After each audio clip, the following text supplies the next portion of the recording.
¿Se escucha?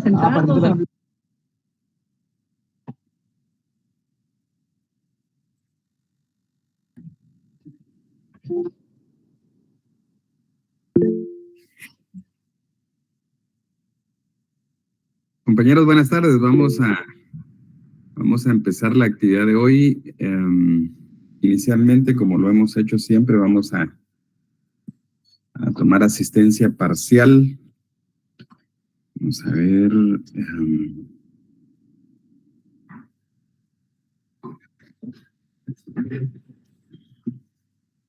Irma Yolanda Kim, ¿está presente? Muy bien, Irma. Denis Waldemar Rachón Sabán.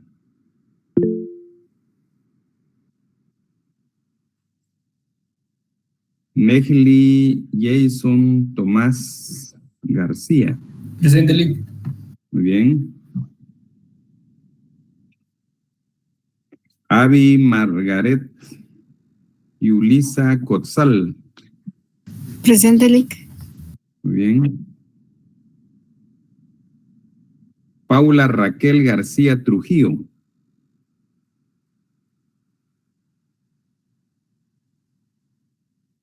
Paula Raquel García Trujillo, ¿no está presente?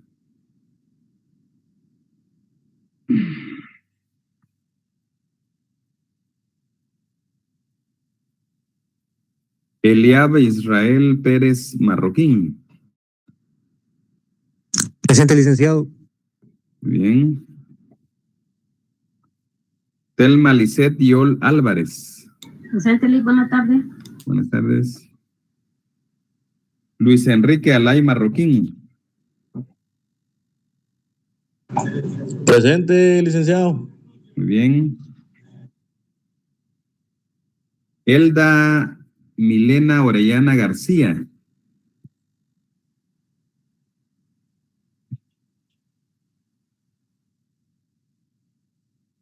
Elda Milena Orellana García, no está. Sofía Elizabeth López Reyes.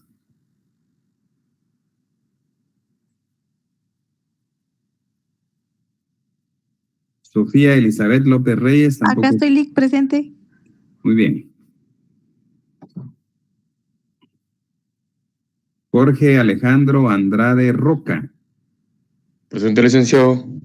Muy bien. Marleni Aolivama López López. Presente, licenciado.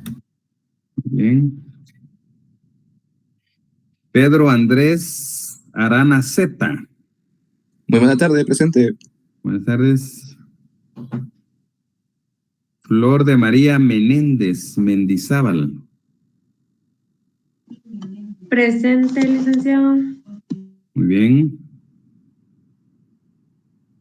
María del Rosario Bernal García.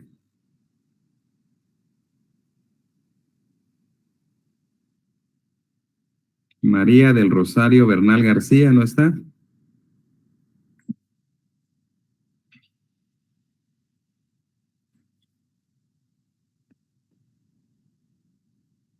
Helen Priscila Ortiz Florián. Presente, licenciado.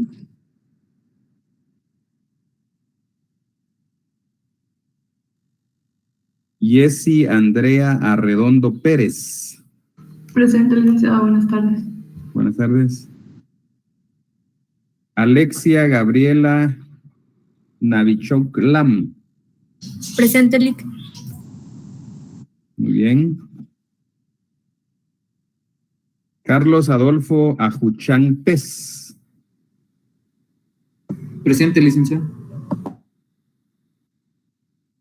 Muy bien.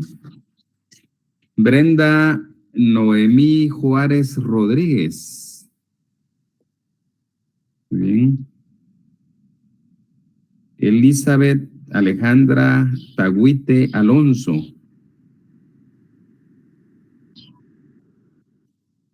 Elizabeth Alejandra Tagüite Alonso.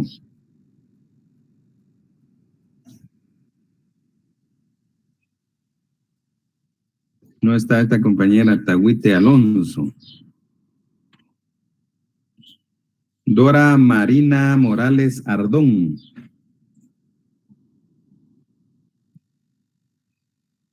Dora Marina Morales Ardón, ¿no está? Licenciado, disculpe, me había llamado. Usted es Elizabeth Alejandra. Sí, Sí. es que fíjese que mi computadora está fallando, entonces no me dio tiempo de abrir el micrófono. Va, está bien, no te da pena. Gracias. Muy bien. Claudia Nicole Reynoso Montoya.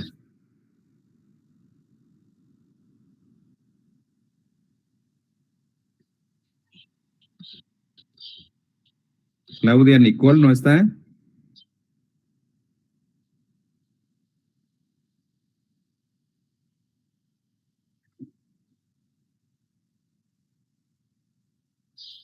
¿No está Claudia Nicole, compañeros?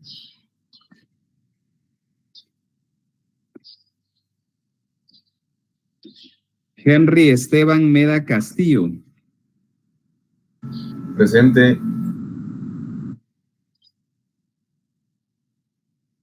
Armando García Ávila. Presente, licenciado.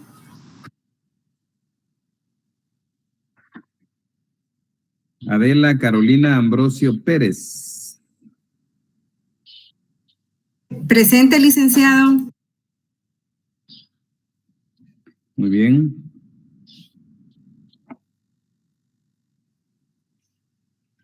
Flor de María Morales García. Presente, licenciado.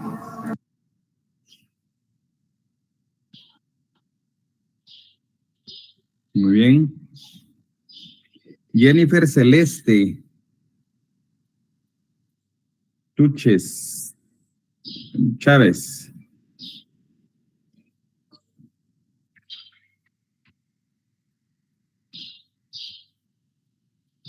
¿No está, compañeros? Jennifer Celeste Tuches Chávez.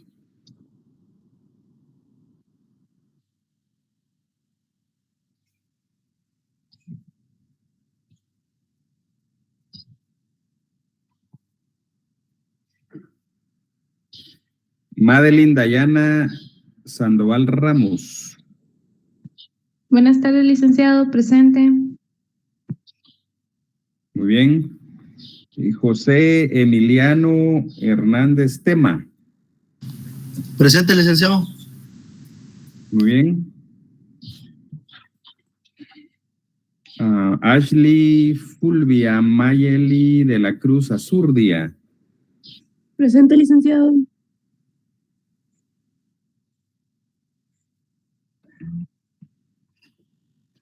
Muy bien. Porfa Roxana Michelle Oshla Román. Presente, licenciado. Muy bien. Andrea Sofía Hernández Monterroso. Ahí está. Luis Sarbelio Reyes Escobar. Presente, licenciado. Muy bien.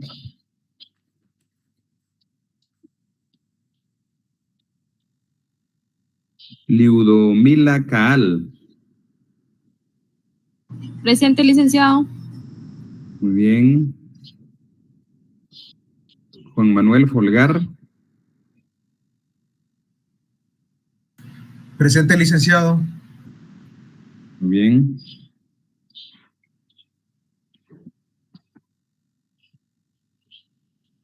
Alison Daniela Díaz López.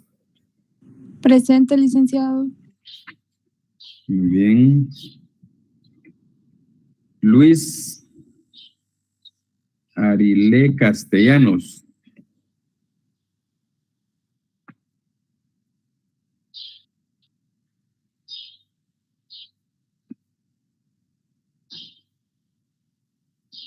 José Fernando Batén Pineda. Presente, licenciado. Muy bien. Adriana Ramos Cordón.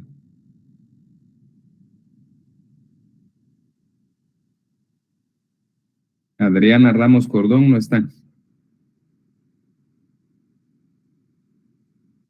Jocelyn Pamela Tocay Boc. Buenas tardes, presente. Buenas tardes.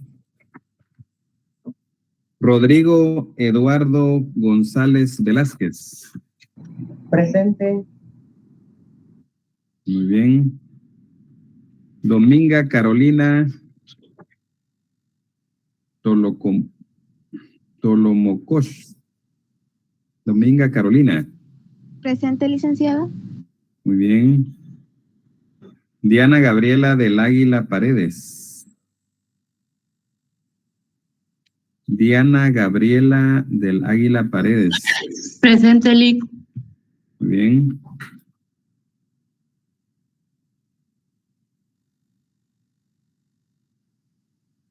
Marlene Pérez Muñoz. Presente, licenciado. Muy bien. Carlos Francisco Pérez Argueta. Presente, licenciado. Muy bien. Amalia Abigail Fuentes Vázquez. Presente, licenciado. Muy bien. Emily Fernanda Morales Ramírez. Emily Fernanda Morales Ramírez.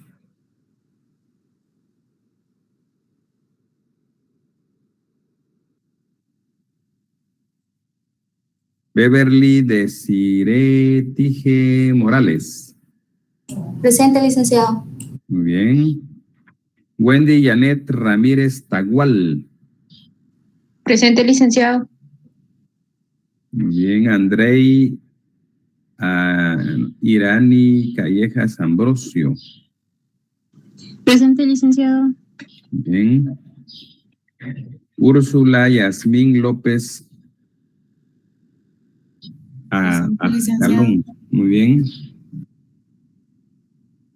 Cristina, no, perdón.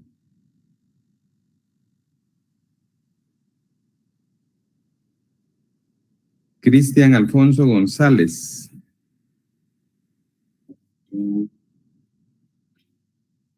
Cristian Alfonso González. Muy bien. Bueno, ahí estamos, compañeros, con esta primera parte del tema de la asistencia. Vamos a ver, compañeros, vamos a continuar con lo que estábamos viendo el último día. ¿Se recuerdan que dejamos por ahí una pequeña tarea de poder establecer las vigencias de las relaciones laborales en 3 casos, aparte de los 3 casos que habíamos visto en clase? Entonces, ¿quién nos puede comentar, compañeros, sobre la vigencia del primer caso? ¿Cuánto le salió? El que dice 20 de mayo 2009 al 22 de febrero 2019. Yo dejé 9 años, 9 meses y 3 días. 9 años, 9 meses y 3 días. Exacto, esa es la respuesta, compañeros. Por si alguien la tiene de otra manera, pueden corregirla, compañeros. Sí se trata, como dice la compañera Roxana, que en ese caso del 20 de mayo 2009 al 22 de febrero 2019, la vigencia de la relación laboral es de 9 años, 9 meses y 3 días. Bien.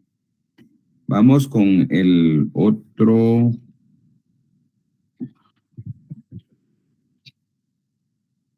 El siguiente caso es del 1 de julio 2015 al 15 de agosto 2023.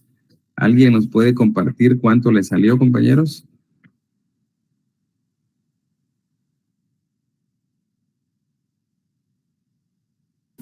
A mí me salieron 8 años, 2 meses, 15 días. 8 años, 24 días. Yo tengo 8 años y 16 días.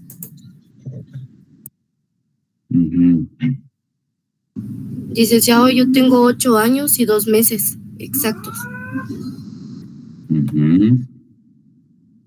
Yo tengo 7 años y 1 mes.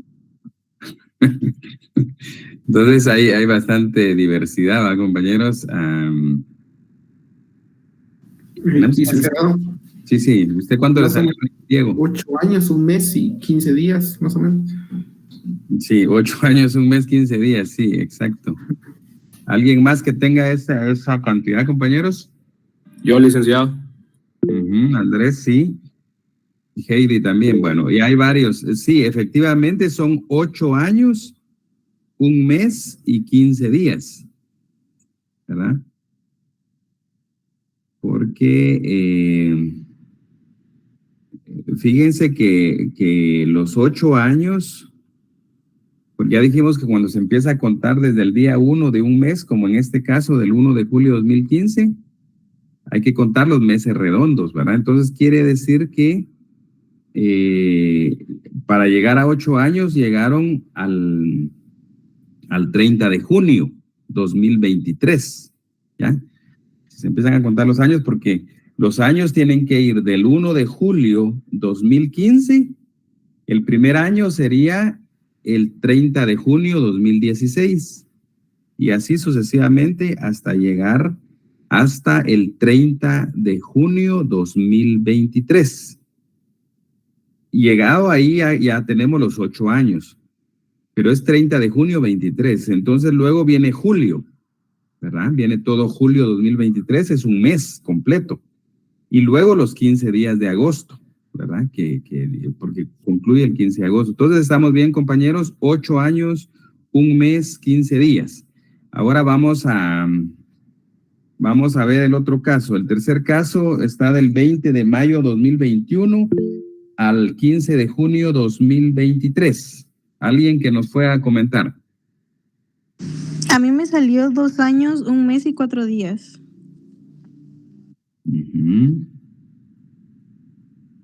2 años y 28 días.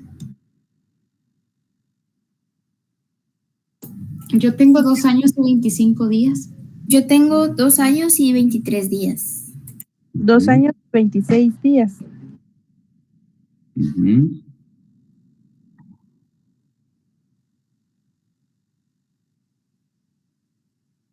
2 años, 26 días. ¿Otros compañeros? ¿Alguien que lo tenga diferente? Yo tengo 2 años, 2 meses y 6 días.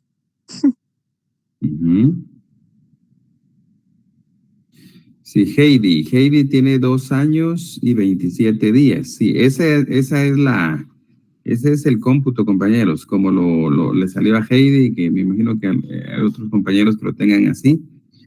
Entonces, 2 años y 27 días sería la respuesta para el caso del 20 de mayo 21 al 15 de junio 23.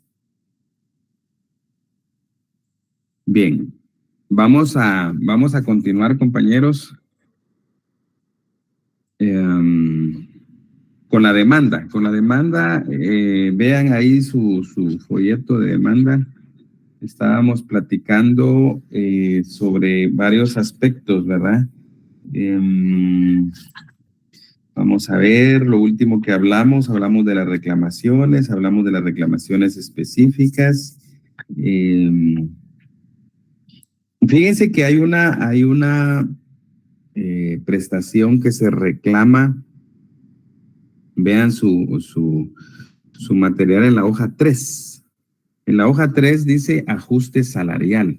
Entonces, este caso se da, compañeros, cuando el ajuste salarial se da cuando durante la relación laboral sí se pagó el salario, pero se pagó en una cantidad inferior al salario mínimo, ¿verdad?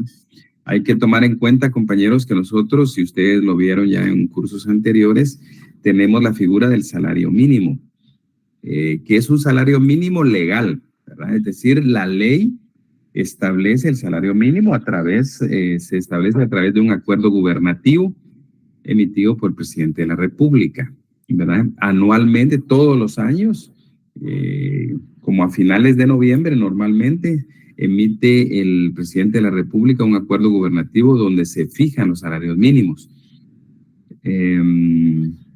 No tenemos nosotros, compañeros, como otras legislaciones. Por ejemplo, en Colombia tienen hay un principio del mínimo vital, ¿verdad? El principio del mínimo vital se refiere a que efectivamente el Estado cuida que el salario que va a devengar el trabajador efectivamente cumpla o le sirva o le alcance, sobre todo le alcance para cubrir sus necesidades. Por eso se llama el mínimo vital, ¿verdad?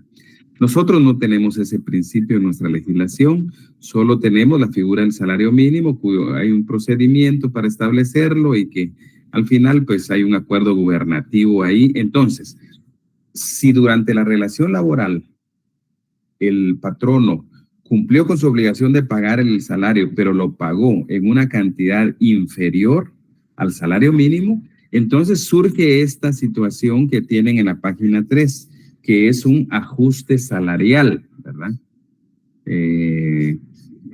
La parte del salario que no fue pagada por el patrono durante la relación laboral. A eso se le llama ajuste salarial. Entonces ahí se le expone al juez de que, por ejemplo, se devengaban, digamos, 2,800 quetzales y el salario mínimo era de 3,000, entonces esos 200 quetzales que no fueron pagados en su oportunidad se reclaman a través del ajuste salarial, ¿verdad? Y hay algunas prestaciones que no están en esta demanda. Tratamos de cubrir varias, ¿verdad? O las más comunes. Pero, por ejemplo, no está la reclamación de salario extraordinario, por ejemplo. ¿Se recuerdan que el salario extraordinario, ya lo platicamos? ¿Quién tiene la carga de demostrar la prueba ahí, compañeros? El trabajador. El trabajador, exactamente, sí. Y las ventajas económicas también pueden ser reclamadas en una demanda. También el trabajador tiene la carga de la prueba, como lo tiene también en cuanto a la existencia de la relación laboral. Esto, como lo dijimos en su oportunidad, por criterios decantados por la Corte de Constitucionalidad. Ahora bien, en la demanda, compañeros, por ejemplo, hay otra reclamación que no les coloqué ahí en ese proyecto de la demanda esta. Es, por ejemplo, se da el caso a veces que un caso hipotético, supongamos que el salario se paga mensualmente, a fin de mes, pero el trabajador es despedido, digamos, el día 20, ¿verdad? No llegó a terminar un mes, ¿verdad? El día 20 lo despiden, él se va de la empresa. Entonces, en ese caso, compañeros, puede ser que el patrono ya no tuvo la oportunidad o no quiso pagarle el salario de esos 20 días trabajados, ¿verdad? Porque él fue despedido previo a que terminara el mes. Entonces, en ese sentido, ese se llama salario retenido. Y el salario retenido puede ser también parte de la reclamación en una demanda de juicio ordinario laboral, ¿verdad? Entonces, en ese caso, se le tendría que decir al juez de que hay un salario retenido por los últimos 20 días laborados y que lo reclama para que se lo pague el patrono, ¿verdad? Porque es digamos, un salario mensual parcial, ¿verdad? De los primeros 20 días laborados, porque no terminó en el mes. Por ejemplo, es otra de las reclamaciones, para irles dando ejemplos también. Bueno, luego en la demanda vienen los medios de prueba, compañeros, que uno de los medios de prueba importantes, si es de que tenemos documentos, es alguna constancia que se refiera a la relación laboral, ¿verdad? Para probar la existencia. La Corte ha dicho que la carga de la prueba la tiene el trabajador, pero no dice cuál es el medio de prueba o si hay un medio de prueba idóneo. Entonces, cualquier medio de prueba puede servir para demostrar que existió la relación de trabajo, ¿verdad? Ahora bien, otra cuestión que también se presenta, se adjunta como documentos, compañeros, como prueba documental, es el tema de que para demostrar que se agotó la vía conciliatoria administrativa.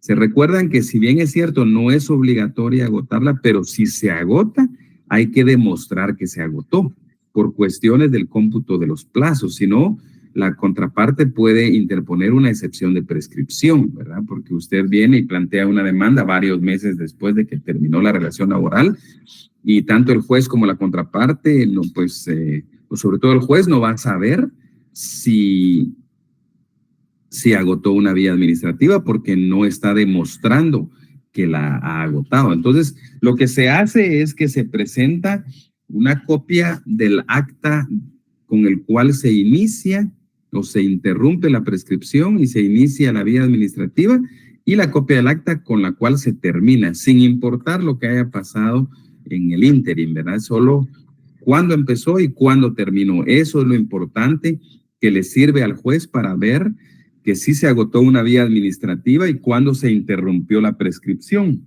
con el primer documento que están presentando.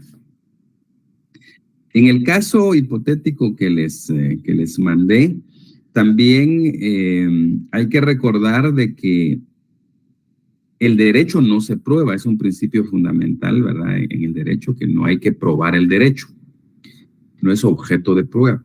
Sin embargo, compañeros, sí, en el caso de los pactos colectivos, porque son instrumentos normativos propios de una empresa en particular, entonces sí tenemos que presentar como medio de prueba el pacto colectivo, ¿verdad? Entonces, normalmente lo que se hace en la práctica, compañeros, es solicitar una certificación o una copia certificada del pacto al Ministerio de Trabajo, y ese documento es el que se presenta como un medio de prueba para que haya un documento fehaciente que demuestre los términos en que se encuentra regulado el pacto colectivo de condiciones de trabajo.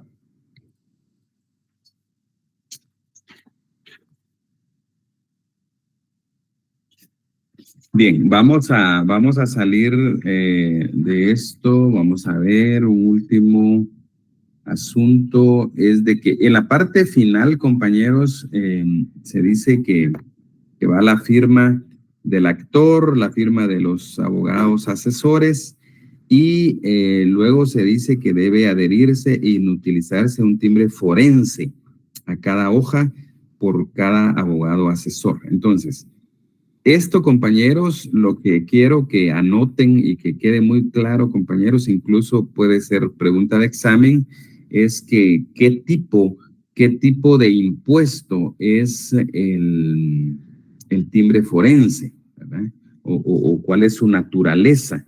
Y la respuesta sería que es un impuesto de carácter profesional. Anótenlo, compañeros, ¿verdad? Que el impuesto de timbre forense es un impuesto de carácter profesional. Es decir, compañeros, que al decir eso, que es de carácter profesional, el sujeto obligado a cubrir el impuesto es el abogado, no el cliente. Ojo con eso, compañeros. Entonces, por ejemplo, si un cliente me pide que yo redacte y le dé juridicidad al memorial de demanda y no se cubre el impuesto, el responsable de esa omisión, compañeros, soy yo como abogado. Yo soy el responsable, no mi cliente. Sí, Telma. Licenciado, una consulta. Si una entidad semiautónoma, digamos así como la Confederación Deportiva Autónoma, presenta un memorial al juzgado laboral, por supuesto que va auxiliado asesorado por un abogado, ¿verdad?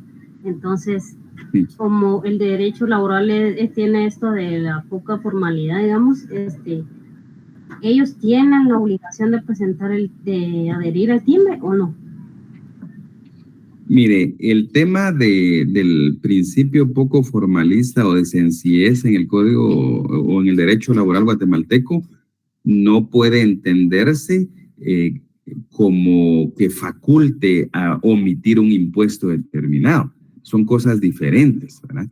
Cuando se habla de antiformalismo, se refiere a cómo se actúa, ¿verdad? Cómo se realizan las actuaciones procesales. No se refiere al tema de impuestos, ¿verdad? El tema de impuestos, hay una ley, que es la ley del timbre notarial y forense, que obliga a los profesionales del derecho que cuando participen en esa calidad, en los memoriales, tienen que adherir un timbre forense por cada hoja que se ocupe. Ahora bien, la misma ley de timbre forense y notarial tiene unos casos de excepción, es decir, casos en los cuales abogados no están obligados a cubrir el impuesto profesional, ¿verdad? Y hay dos casos puntuales. Uno es los abogados asesores de los bufetes populares. Por eso ustedes han visto, y casi es una práctica muy recurrente, o para los que están haciendo su práctica real, cuando les firma en su auxilio un abogado que es asesor del bufete popular, no se pega el timbre forense, solo se le pone a cada hoja un sello que dice Bufete Popular de la Universidad de San Carlos de Guatemala, por ejemplo, en nuestro caso. Entonces, con eso ya estamos dentro del caso de excepción, ¿verdad? Que hay un caso de excepción en ese sentido de que no tienen que cubrir el impuesto de timbre forense. Ahora bien, también dice la ley que los funcionarios, los abogados que sean funcionarios públicos y que presenten este tipo de memoriales también están exentos del pago del impuesto de timbre forense.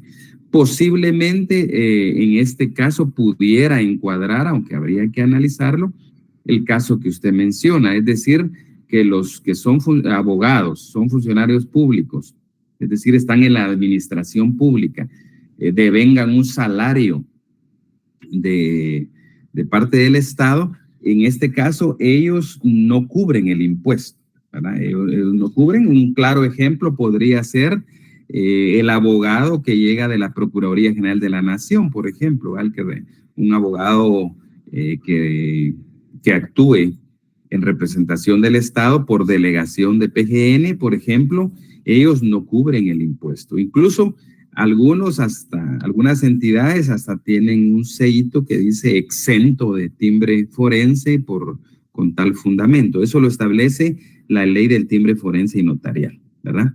Entonces, lo que tenemos que tener claro, compañeros, es que este impuesto es del abogado, no del cliente.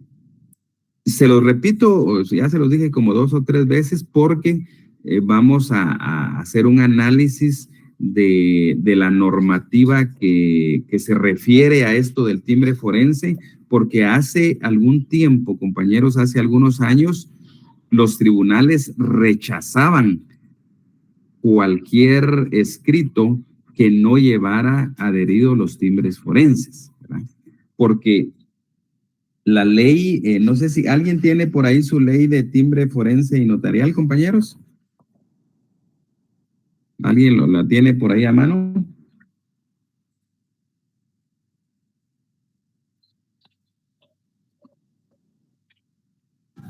Sí, licenciado. Ya la tiene usted, va, gracias. Chequee ahí en esa ley el artículo 6 y qué dice en el inciso A.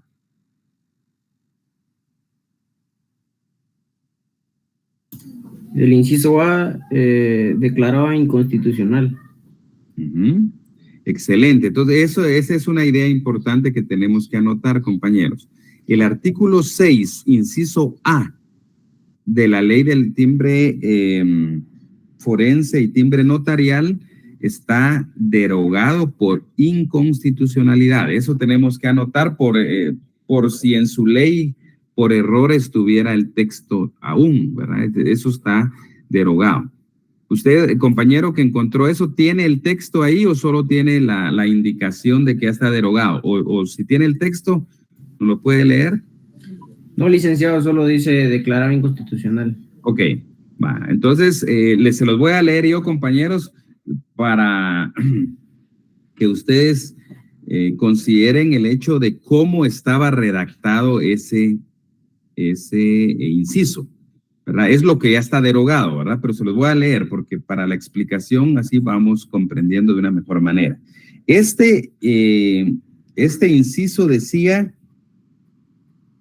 que los tribunales de justicia, escuchen, los tribunales de justicia y las oficinas públicas rechazarán de plano las demandas, peticiones, memoriales y demás documentos que se le presenten sin llevar debidamente adheridos y cancelados mediante perforación o sello del profesional los timbres forenses y timbres notariales en el monto respectivo establecido en esta ley. Entonces, esta ley, que es una ley ordinaria emanada del Congreso de la República de Guatemala, establecía en el 6A que los juzgados, por ejemplo, hablando de los memoriales, digamos, laborales, los juzgados podían rechazar las demandas que no llevaban adheridos los timbres forenses. Y dice adheridos y cancelados, es un término quizás no muy apropiado, ¿verdad? Es mejor inutilizados, ¿verdad? Pero, bueno, ahí dice, va, adheridos y cancelados los timbres forenses. Entonces, ¿qué pasaba, compañeros? Durante la vigencia de esta norma, el juez podría decir, bueno, no trae timbres forenses, se rechaza la demanda. Ahora bien, el problema que se estaba dando, compañeros, es que cuando se rechaza la demanda, ¿a quién se está afectando? En realidad no es al abogado, se está afectando al usuario del sistema de justicia. Entonces, en ese sentido, compañeros, la Corte lo que hizo fue derogar este artículo, este inciso de este artículo. Esto está, vamos a ver, lo pueden anotar, compañeros. Esa es la acción de inconstitucionalidad general. Acción de inconstitucionalidad general, expediente 1434-96.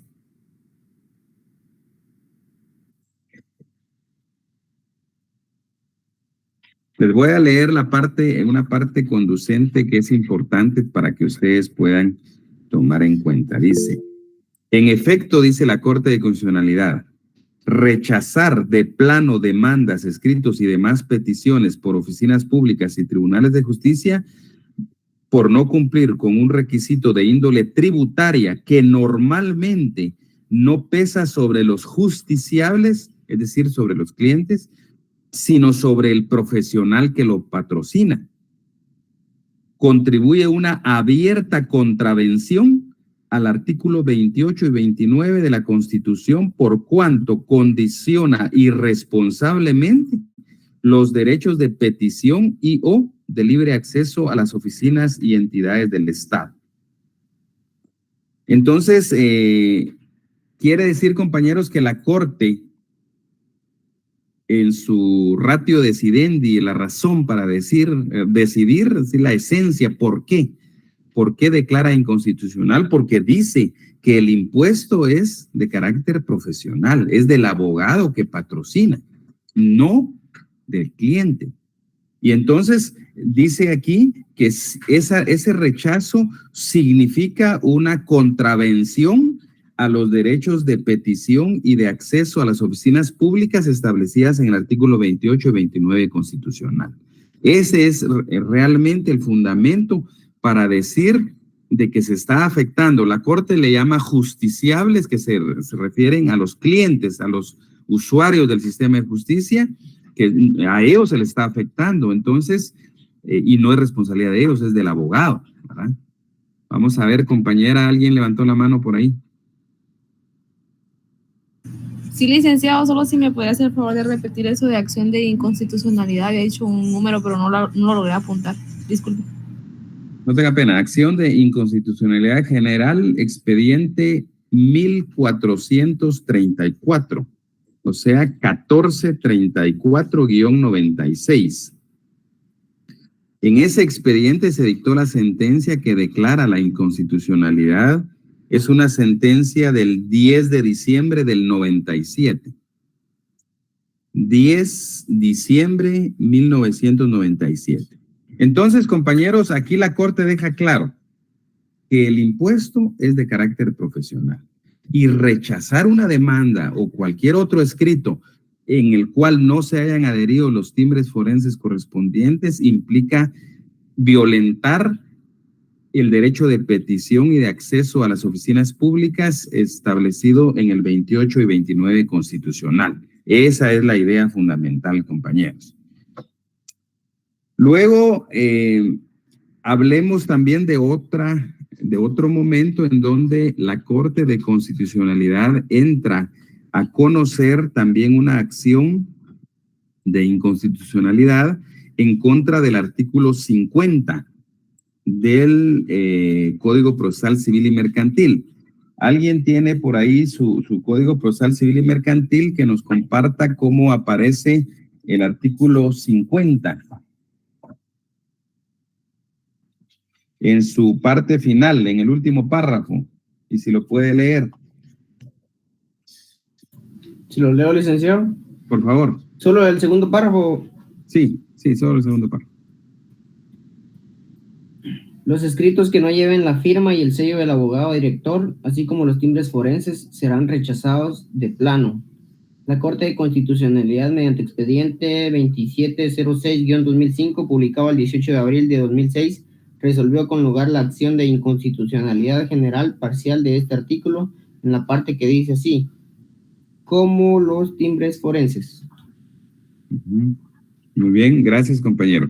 Entonces, vean, el artículo 50, segundo párrafo del Procesal Civil y Mercantil, establecía también que se tenían que rechazar los escritos que no llevaran timbres forenses, ¿verdad? Entonces, como ya dijimos, el argumento que tuvo la Corte para derogar el 6A de la Ley del Timbre Forense y Timbre Notarial, los mismos argumentos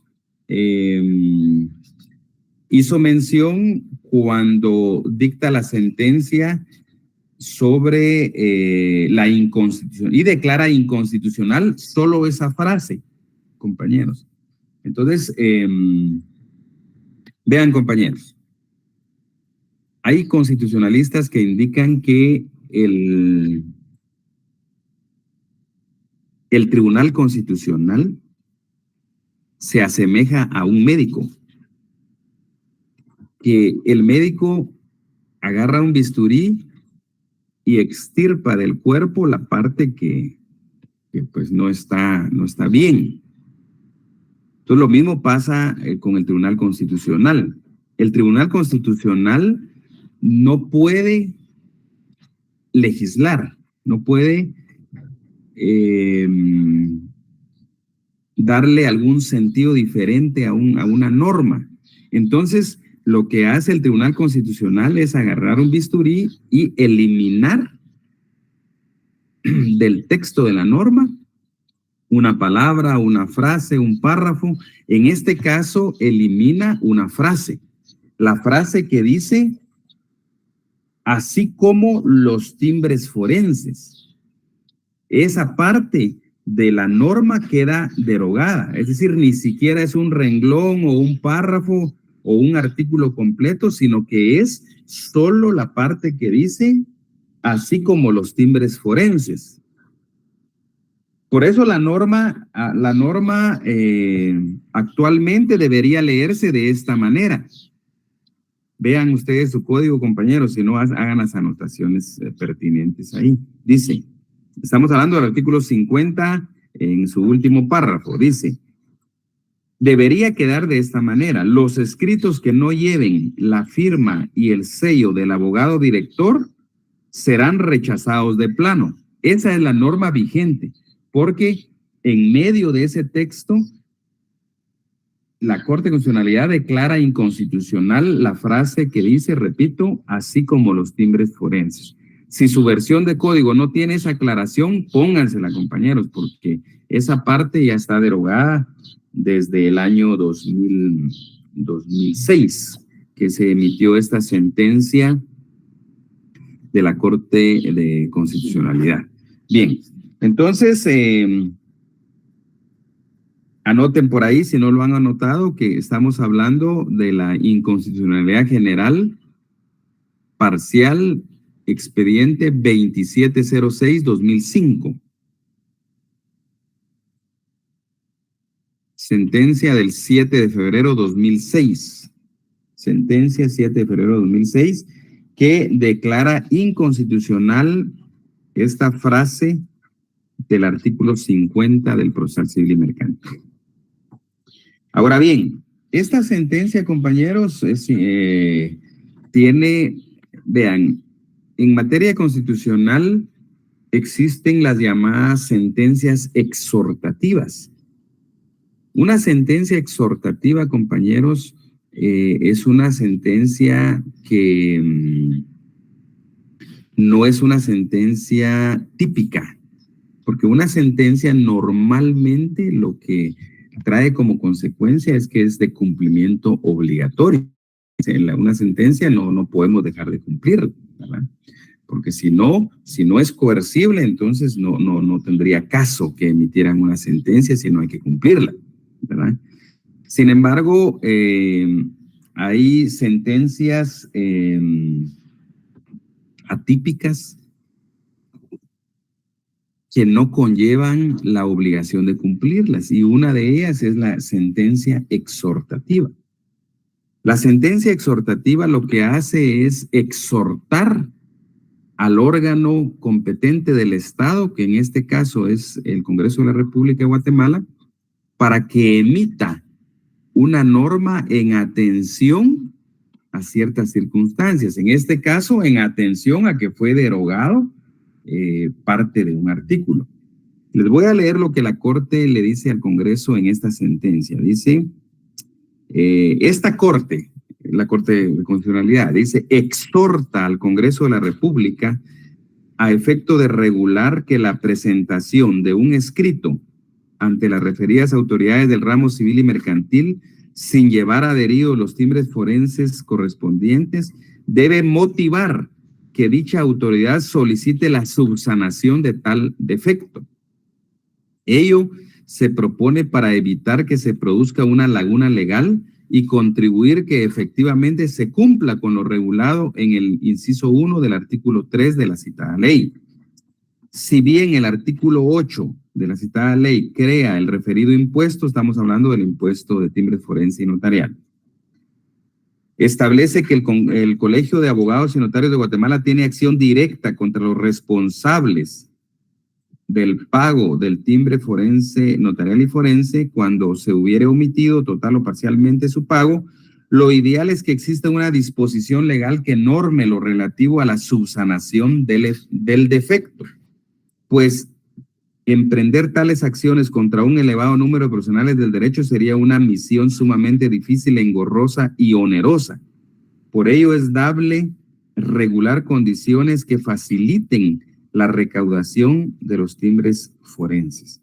Entonces, ¿qué hace la Corte? La Corte declara inconstitucional esa frase, pero exhorta al Congreso a la vez de que emita una norma ordinaria o que reforme el Código Procesal Civil y Mercantil en el sentido de que las autoridades, digamos en este caso los jueces de trabajo, si vamos hacia nuestra materia, cuando adviertan que un memorial fue presentado sin haber cubierto los timbres forenses correspondientes, que el mismo órgano jurisdiccional pida que se subsane ese defecto. Lamentablemente, compañeros, en Guatemala, pues, bueno, es un desorden en muchas cosas, ¿verdad? Entonces, el Congreso de la República nunca hizo esto. Incluso reformó el Código Procesal Civil recientemente y tampoco incluyó estas reformas. Entonces, eso quedó en el ambiente y muchos, por ejemplo, ¿qué hacen? Digamos, si la pregunta es, ¿qué hace un tribunal si le presentan un memorial sin timbres forenses? Hay los órganos jurisdiccionales, he visto yo que tienen criterios diferentes, ¿verdad? Pero quizás el criterio que algunos sí aplican y me parece el más adecuado es admitir para su trámite, digamos, la demanda, pero en una parte de la resolución, en un numeral, decir que el abogado asesor o el abogado auxiliante se presente en un plazo determinado a la sede judicial para adherir los timbres forenses omitidos. Eso lo he visto con algunos jueces y creo que es un criterio muy apropiado, ¿verdad? Entonces, el abogado va, porque normalmente es una situación involuntaria, ¿verdad? Entonces, normalmente va el abogado, adhiere los timbres y pues ya está cubierto el impuesto. Otros juzgados tomaron el criterio de certificar lo conducente en contra del abogado. No a otras materias, sino certificar ante el Colegio de Abogados, ya que el Colegio de Abogados, de conformidad con la ley, es el que tiene la facultad de accionar cuando hay omisión del impuesto. Entonces, certifican lo conducente al Colegio de Abogados, para que sea el Colegio de Abogados el que resuelva esa situación, ante el hecho que su agremiado no está cumpliendo con cubrir los impuestos profesionales correspondientes. Bueno, entonces, ahí cerramos esto del timbre forense, compañeros. Vamos a pasar a otra cosa. Entonces, vamos a continuar con... ¿Se recuerdan que empezamos en su momento a hablar de la demanda, verdad? Y les dije que íbamos a ir hablando de las etapas del proceso ordinario laboral. Entonces, ya hablamos de la demanda, hablamos de varias situaciones, que cuáles eran los requisitos, que cuáles son las modalidades de la demanda, de dónde se presenta, etcétera. Y en su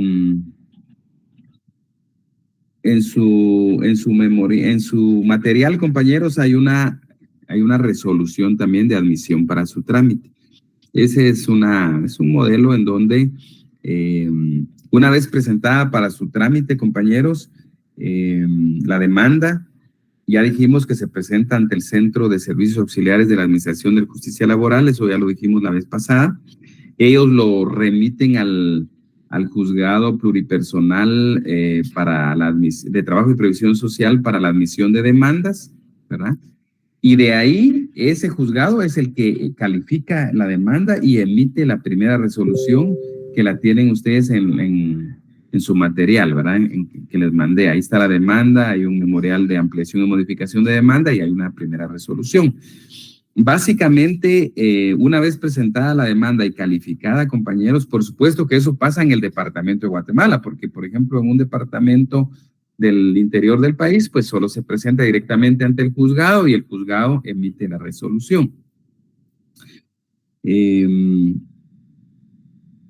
Esta primera resolución, compañeros, puede ser una posibilidad es que se cumplan con los requisitos de ley en la demanda y de cumplirse, entonces se admite para su trámite. Normalmente las ideas fundamentales que deben anotar, compañeros, aunque ustedes ya la tienen ahí en su material, es que se admite para su trámite, se señala, admitir para su trámite es un aspecto.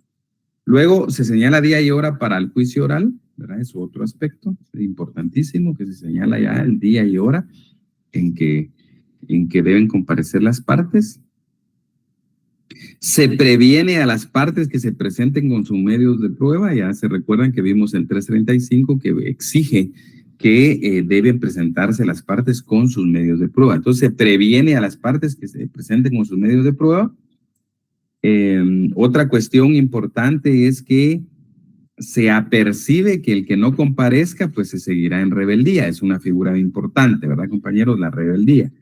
Ya dijimos que la rebeldía es una figura que en materia procesal laboral es aplicable a ambas partes, no así en civil. Ojo con eso, compañeros, porque en civil es una figura del demandado, ¿verdad? En cambio, en laboral es una figura que se le aplica a ambas partes, es decir, tanto el actor como el demandado pueden ser declarados rebeldes en su oportunidad. Entonces, repito, ese aspecto importante es el apercibimiento de continuar el juicio en rebeldía de la que no comparezca. Y otra cuestión fundamental, compañeros, en el caso del Departamento de Guatemala, es que este juzgado de admisión de demandas remite el expediente al tribunal que va a conocer en definitiva, ¿verdad? Entonces, por eso dice en la resolución, se remite el presente proceso al juez A del juzgado 15, por ejemplo, de Trabajo y Previsión Social. Entonces, así funciona esto, ¿verdad? Entonces, en ese momento ya llega el expediente ante el juzgador que va a conocer ante quien se va a dilucidar este caso. Así funciona esta primera resolución de trámite. Ahora bien, ¿qué pasa, compañeros, si no cumple los requisitos de ley? Entonces, cuando no cumple los requisitos de ley, entonces el juez ordena que lo subsane. Y ya por ahí en algún momento hablamos de que el plazo para subsanar la demanda es de 3 días, ¿verdad? Cuando el juez ordena, señala los defectos y ordena que sea subsanada la demanda, ¿ya? Repito, es un plazo de 3 días y es el acuerdo 31-2011 de la Corte Suprema de Justicia que establece ese plazo de 3 días. Entonces, digamos, ante la pregunta en el examen, que ¿cuál es el plazo? Porque eso no lo dice el Código de Trabajo, ojo. El Código de Trabajo dice únicamente que el juez le señala cuáles son los defectos, pero no le dice, no dice cuál es el plazo para subsanar esos defectos, ¿verdad? Entonces, veamos a alguien que nos pueda leer el 334, compañeros, del Código de Trabajo.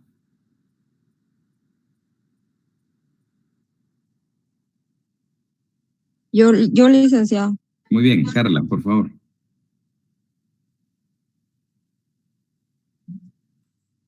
Artículo 334. Si la demanda no contiene los requisitos enumerados en el artículo 332, el juez de oficio debe ordenar al actor que subsane los defectos, puntualizándolos en forma conveniente, y mientras no se cumplan los requisitos legales, no se le dará trámite. Muy bien, entonces la compañera nos leyó el 334, donde dice que si no se cumplen los requisitos legales, el juez puntualiza los defectos. Pero si se dan cuenta, el código ahí no dice el plazo para subsanar los defectos, ¿verdad? Entonces, ese plazo lo regula, como ya les mencioné, el acuerdo 31-2011 de la Corte Suprema de Justicia, que establece que son 3 días. 3 días para subsanar la demanda, ¿ya? Ahora, la demanda, compañeros, puede ser subsanada bajo tres situaciones, ¿va? Hay 3 presupuestos que señalan la subsanación de la demanda. Estos 3 supuestos son supuestos de procedencia, son el primero, compañeros, es por iniciativa propia, es decir, del actor, ¿verdad? Por ejemplo, yo presento una demanda hoy, pero me doy cuenta la próxima semana, por ejemplo, que me faltó incluir algo, entonces la voy a ampliar. O que dije erróneamente cierto dato, entonces la voy a modificar. Entonces, ¿cuál es la clave, compañeros? Porque eso también en la práctica pues da algo de pena cuando uno ve que hay memoriales que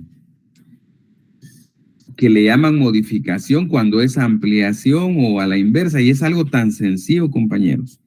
Usted va a modificar la demanda cuando va a cambiar, cuando le va a hacer un cambio a los aspectos originalmente planteados. Anoten eso, compañeros. que procede la modificación cuando se cambia los aspectos originalmente planteados en la demanda. ¿Qué quiere decir esto, compañero? Un aspecto que yo dije originalmente en la demanda es, por ejemplo, que la relación laboral terminó el 15 de febrero del 2024, por ejemplo. Eso fue lo que yo dije, que terminaba el 15 de febrero de 2024. Pero resulta que después yo me doy cuenta que me equivoqué y no es que terminara el 15 de febrero, sino terminó el 15 de enero 24, por ejemplo. Entonces, ahí procede una modificación, porque yo lo que voy a hacer es cambiar algo que ya dije. Yo dije erróneamente 15 de febrero 24. Lo correcto es 15 de enero 24. Entonces, lo que hago es modificar mi demanda en el sentido de que erróneamente señalé tal cosa y que lo correcto es 15 de enero 2024. Entonces, estoy haciendo un cambio, algo que yo ya hice. Ya dije en la demanda. Pero ¿qué pasa, compañeros, cuando no lo dije? Y debí haberlo dicho, o me interesa como parte actora haberlo dicho. Entonces, procede una ampliación, que en la ampliación de demanda el actor agrega o adiciona aspectos a su demanda. Eso hace. Agrega, estamos hablando de la ampliación de demanda. En la ampliación de demanda, el actor agrega o adiciona aspectos a su demanda. Un ejemplo, digamos que se me olvidó cuando redacté el memorial de demanda, como actor se me olvidó indicar cuál era mi vecindad, por ejemplo, que es un requisito que pide el 332. Entonces, ¿qué voy a hacer? Voy a ampliar mi demanda, porque eso no lo dije. Se lo voy a agregar a la demanda, se lo voy a adicionar a la demanda, ¿verdad? Entonces, en este caso diría, bueno, que omití indicar en la demanda la vecindad y entonces comparezco a indicar que, a ampliar mi demanda en el sentido que mi vecindad es el municipio de Guatemala, el departamento de Guatemala, por ejemplo. Entonces, ahí está la distinción en que cuándo se modifica y cuándo se amplía. Yo a propósito, compañeros, sí, José Rodolfo. Perdón, licenciado, que me interrumpí. Es una duda de lo que está explicando ahorita.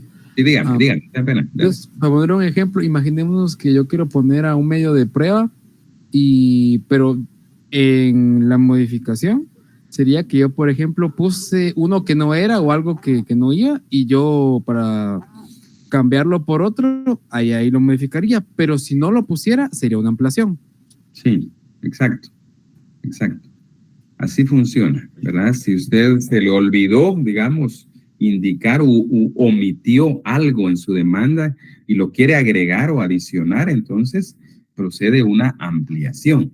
En el otro caso procedería pues una modificación, porque usted erróneamente, por ejemplo, si usted dijo que ofrece como testigos a Juan Pérez y a Juanita Pérez, por ejemplo, pero resulta que se equivocó en los nombres, por ejemplo, de los testigos, y no era Juanito Pérez, sino era Carlos Pérez, por decirles algo, entonces esa es una modificación, porque usted sí dijo los nombres de sus testigos, pues se equivocó. Entonces, usted le va a hacer un cambio a algo que sí dijo.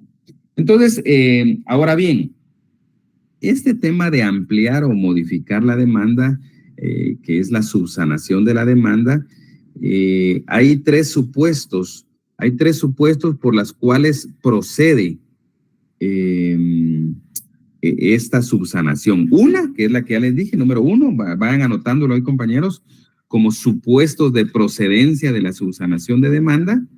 Número uno, por iniciativa propia del actor. Es decir, yo me doy cuenta que se me olvidó o que lo dije erróneamente y entonces vengo y amplío o modifico. Ese es el primer supuesto.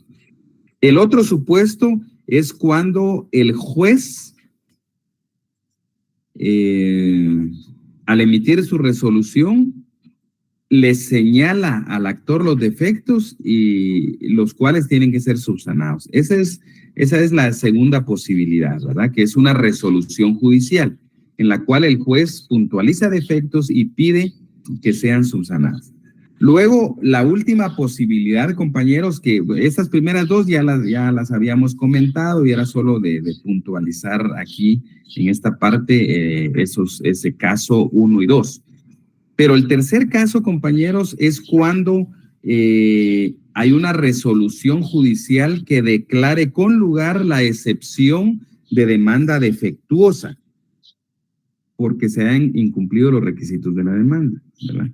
Entonces, eso se da en otro momento procesal, ¿verdad? En el primer caso, compañeros, cuando yo quiero subsanar la demanda, ampliarla, modificarla, eso se puede hacer en tanto no haya sido contestada la demanda. Es importante la contestación de la demanda. Ese es un principio general del derecho, que usted puede modificar su demanda en tanto no ha sido contestada. Eso también aplica en materia procesal civil. Entonces, digamos que la otra vez preguntaron también cuántas modificaciones, ampliaciones, no hay un límite, pueden ser muchas, ¿verdad? Puede ser una, pueden ser 3, pueden ser 5, cualquiera. Bueno, la resolución judicial, cuando hay previo, pues lo de los 3 días que ya platicamos, que es el segundo supuesto, pero este tercer supuesto es algo especial.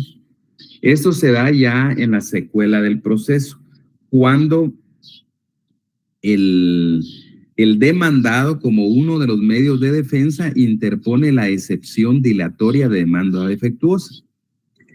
Cuando el juez emite la resolución de esta excepción y acoge la misma en el sentido que la declara con lugar, que es procedente la excepción de demanda defectuosa, entonces le puntualiza al actor cuáles son los defectos que tiene su demanda, ¿verdad? Y consecuentemente tiene que ser subsanada para continuar el proceso, ¿verdad? Porque tiene requisitos no cumplidos. Entonces, ese es el tercer supuesto. El primer supuesto, entonces, compañeros, es un supuesto por iniciativa del propio actor. Yo soy el actor, yo vengo, modifico 5 veces mi demanda, amplío 3 veces, por eso no me tienen que decir nada. La segunda opción es cuando hay previo, es decir, cuando, vamos, ahorita le contesto, Juan Carlos. Cuando hay previo, entonces 3 días para subsanar. Y este último supuesto es cuando en resolución judicial se declaró con lugar la excepción dilatoria de demanda defectuosa y como consecuencia, pues tiene que ser subsanada la demanda para continuar con el proceso. El artículo, compañeros, anoten por ahí el artículo 110 del Procesal Civil y Mercantil. 110 del Código Procesal Civil y Mercantil hace alusión a esto de que se va a contestar se puede ampliar la demanda en tanto no ha sido contestada. Bien, ahora me preguntaba el compañero, vamos a ver, ¿cuál era la pregunta? Dice, en mi demanda declararon rebelde ambas partes y no hay contestación en sentido negativo, que se...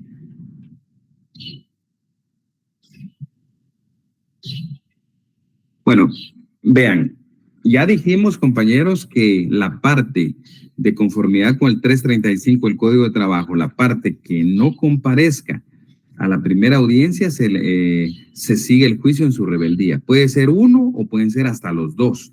Como dice el compañero Páez Paredes, él dice que en el caso que él está analizando, se declaró rebeldes a ambas partes. Eso es posible también, ¿verdad? Entonces, el juez solo va a emitir sentencia con base en lo que obre en el proceso, ¿verdad? Lo que está en el proceso le va a servir para dictar sentencia porque ambas partes no comparecieron ni justificaron su inasistencia mediante la excusa por enfermedad que ya hemos platicado, ¿verdad? Entonces, en ese sentido, compañeros, la declaratoria, anótenlo ahí de una vez, compañeros, la declaratoria de rebeldía se hace en sentencia. Esa pregunta muchas veces la hago en los exámenes. ¿Cuál es el momento procesal para declarar la rebeldía? En el juicio ordinario laboral, el momento procesal para declarar la rebeldía es en sentencia, ¿ya? Y eso lo pregunto normalmente, compañeros, incluso en los exámenes técnicos profesionales lo he preguntado, porque eso difiere de lo civil, ¿verdad? Porque en lo civil tenemos que tener claro que es el interesado el que tiene que pedir que se declare la rebeldía, y es un auto que declara la rebeldía del demandado. En cambio, en el caso del procesal laboral es diferente, porque la rebeldía, dice el código en el 335, se sigue el juicio en rebeldía de la parte que no compareciere. Dice el 335, seguirlo en rebeldía, no dice declararlo en rebeldía. La declaración de rebeldía es en la sentencia. Esa es la forma técnica, aunque algunos jueces por ahí de repente no lo hacen así, pero la forma técnica común y que la práctica tribunalicia ha establecido, compañeros, es que en sentencia se declara la rebeldía de la o de las partes, lo cual pasó en el caso que nos comparte Juan Carlos. Ahora, Juan Carlos, si su pregunta es en relación a su trabajo, de qué hacer porque ese expediente encontró, si gusta, escríbame al chat y vamos a ver qué solución le damos, ¿verdad? Si su pregunta va en ese sentido. No sé si hay alguna otra duda, compañeros, alguna otra pregunta. ¿Estamos claros?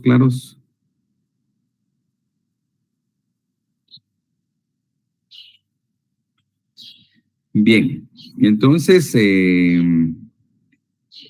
solo les voy a pedir que busquen una sentencia, compañeros.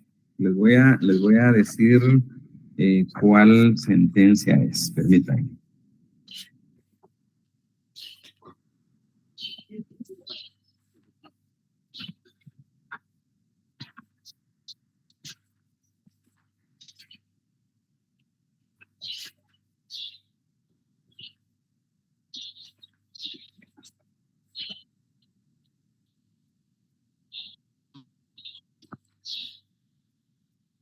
Vamos a ver, compañeros.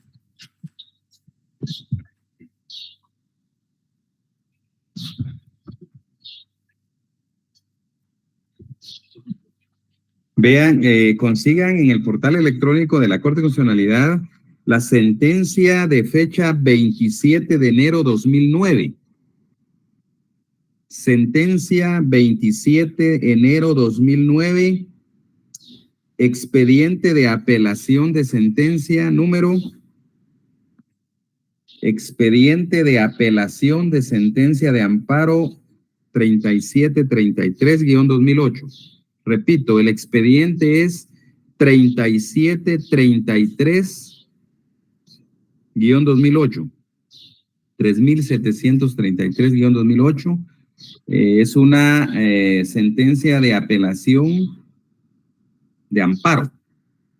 Bájenla, léanla completa, compañeros, y la vamos a analizar, la vamos a platicar sobre esto en la siguiente clase. Así que saludos, compañeros, feliz tarde para todos. Feliz tarde, licenciado.